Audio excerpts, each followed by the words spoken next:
Hi guys, Happy New Year and welcome to my YouTube channel entitled Bashagan, where everybody can bash everybody at ang pikon ay tarat. Kung meron kayong ibabash na individual, make sure to follow YouTube policies, mga pinagbabawal like magmura, discriminate, bastos o malalaswang words, name, phone number, address, or simply a privacy policy violation, bawal na bawal yan. At higit sa lahat, marunong ka dapat tumanggap ng bashback at walang personalan. Stick to the topic. If lalabas kayo sa pinag-uusapan or lalayo, you are considered bashed or gunned. Mean to say, you're the loser. If ever na ipagpapatuloy nyo ang basyagan ninyo at nagkakapikunan na, makikick out kayo sa channel ko at please lang, huwag nyong idadamay ang channel, okay? If hindi nyo talaga mapigilan, do it in your personal media platforms, maghamulan kayo at para doon nyo ituloy ang bangayan nyo. Wag lang dito sa channel ko. Maliwanag? I will kick you out. I want a good, clean bashing. Entiendes? Okay? So now on to our topic for the day. Boom! Our topic today is simple lang naman, pero siguradong madaming magko-comment at magbabasyagan dito. Okay? Ang topic is about a road sign at ang mga kamote riders. Alright?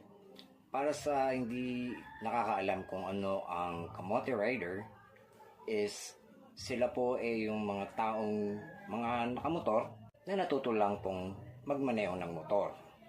Nagka-lisensya pero walang masyadong alam sa mga batas trapiko or traffic rules, and most especially road courtesy, which is napaka-importante. I don't know if they are aware or familiar of road courtesy. Ito po is something na hindi kayo natitrain sa LTO. Nasa sayo na yun, right? And there are certain traffic signs or road signs na nami-miss out. Though wala naman iba dyan, walang violation. I think this one is wala naman talaga siyang violation or di ka matitikitan. Pero dito naman masusukat ang galing o kaalaman ng isang motorista kung siya po ay talagang karapat-dapat na nasa kalye. Tandaan po, ang lisensya po ay isang privilege at hindi po karapatan. Okay? So, wag niyong iisipin porke may lisensya kayo, hari na kayo ng kalye. Kayo lang ang may karapatan sa kalye. No. Privilege nyo lang ang makapagmaneho at dumaan sa kalye. Now, ang road sign na sinasabi ko ay ito.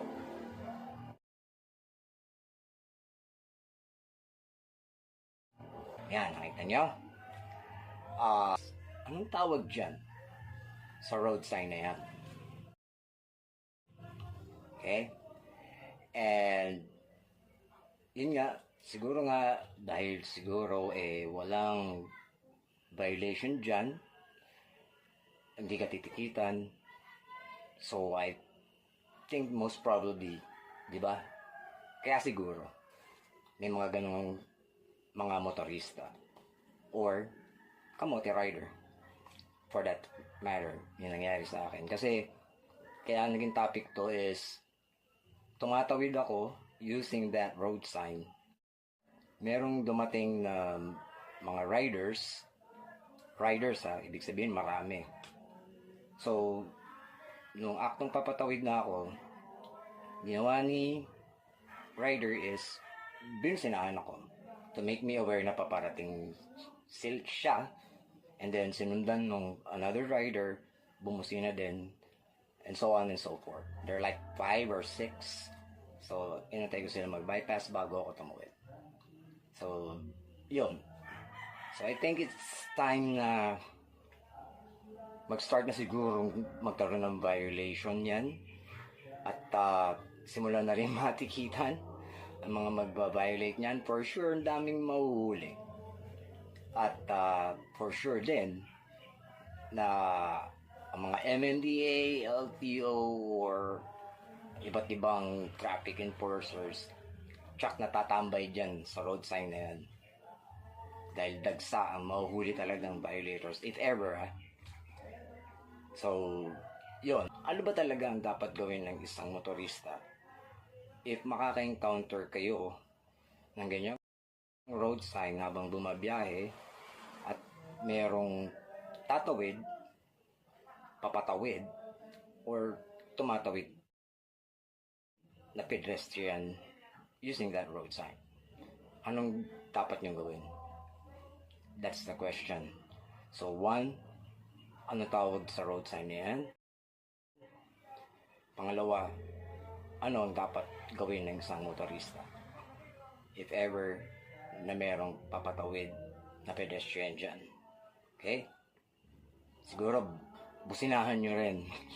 Gaya na nangyari sa akin para huminto at wag na lang tumawid at dumaan kayo. So, yon. So, aantayin ko ang mga sagot nyo up until Monday. So, just put your answers in the comment section below. At babasahin ko po yan ng live by Monday. I think that's January 5, 2026 at exactly 7 p.m. para basahin yung mga sagot or mga comments. And let's see, for sure may magbabasagan dyan. So, babasahin din natin yung kung ano yung palitan nila ng bashing, if ever meron. If wala naman, then basahin lang natin yung mga iba't ibang opinion ng bawat isang tao. So, that's it for our episode for today. So, until the next video by Monday, or maybe I'll be uploading other topics in between. Before I go, please don't forget to like, share, subscribe na rin, and also to hit that bell button para makareceive kayo ng updates of my mga susunod kong topics, which is very also exciting. Meron po tayong titirahing isang tao at very controversial yun. So, watch out. And so, peace out.